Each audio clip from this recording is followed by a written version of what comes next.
Câmara dos Deputados e espera começar na semana que vem, na terça-feira, a análise da acusação da quebra de decoro de Eduardo Bolsonaro. A Aline Becht está de volta com os detalhes sobre esta análise na Câmara dos Deputados. Eduardo, que segue nos Estados Unidos e agora também indicado como líder da minoria. Aline.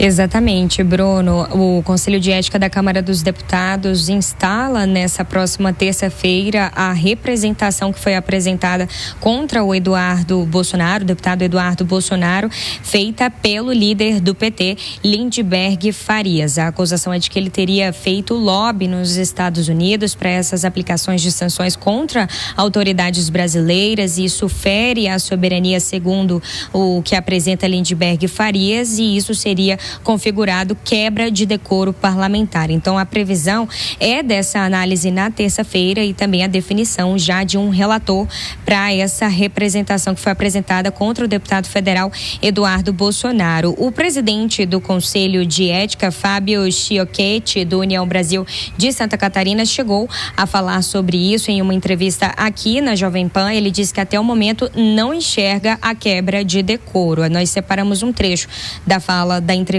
do deputado federal. Vamos ouvir. Nós vamos abrir um inquérito contra o Eduardo na terça-feira, né? Então, esse inquérito, eu, como presidente, eu não voto, mas eu tenho minha opinião ainda como deputado federal. Eu não acho passível de cassação de mandato o que ele tenha feito. Eu acho que não houve quebra de decoro. Mas também não vejo, Dora, como você exercer a função de deputado federal à distância. Acho que a solução agora é resolver todos esses problemas. Claro que o Eduardo está lá de uma forma legítima defendendo o que ele acredita, mas na minha visão não tem como ser deputado em outro país.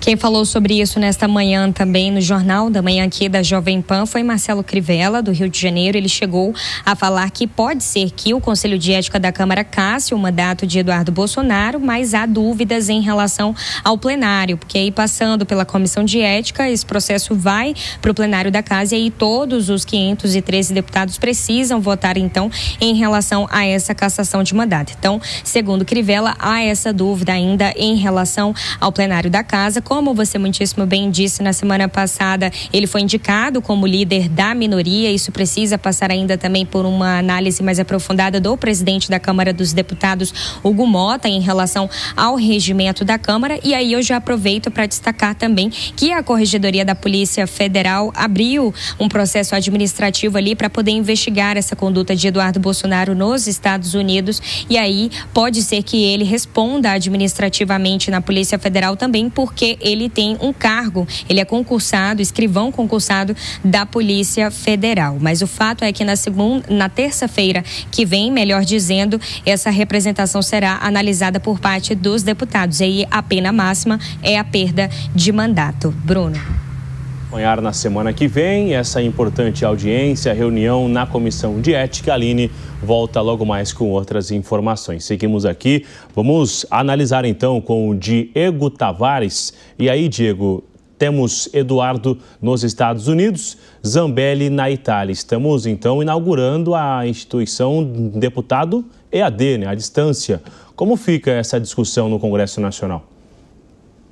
Pois é, Bruno Pinheiro, eu sabia que o home office tinha chegado para ficar, mas eu não sabia que chegaria até a atividade parlamentar. Realmente é um absurdo que se cogite que um deputado possa desempenhar as suas funções de outro país, que possa desempenhar as suas funções sem estar ali com sua presença física no plenário, discutindo os projetos. Enfim, no caso de deputados que têm cargos especiais na estrutura da Câmara, na estrutura do Senado Federal, que estejam ali liderando os seus colegas, enfim, é um absurdo, não se pode cogitar isso sob nenhum pretexto. E a situação de Eduardo Bolsonaro nesse sentido se complica. Não sei se tanto pela questão do decoro parlamentar, mas em razão das próprias faltas. Houve, durante essa semana, uma manobra para que Eduardo Bolsonaro fosse nomeado líder da minoria, e aí, de acordo com uma portaria assinada pelo Eduardo Cunha, quando era presidente da Casa, ele não teria as suas faltas contabilizadas. Mas esse ato de nomeação,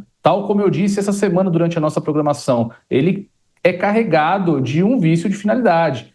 Você não pode nomear o líder de um bloco parlamentar para que essa liderança não seja exercida, mas simplesmente para livrar esse deputado de um processo de cassação. Então, esse ato seria passível de revisão judicial. Mas, claro, que o show também faz parte da política. E quando o líder do PT procura a comissão de ética e adota todas as outras ferramentas na tentativa de inviabilizar o mandato de Eduardo Bolsonaro, isso também rende engajamento em redes sociais, rende o engajamento também da imprensa. Então, tudo isso é parte do jogo político. Mas o fato é que Eduardo Bolsonaro tem dado muitos motivos para sofrer esse tipo de medida na mão da base governista. O deputado deveria voltar dos Estados Unidos para o Brasil e exercer, de fato, o seu mandato que lhe foi outorgado pela população do estado de São Paulo.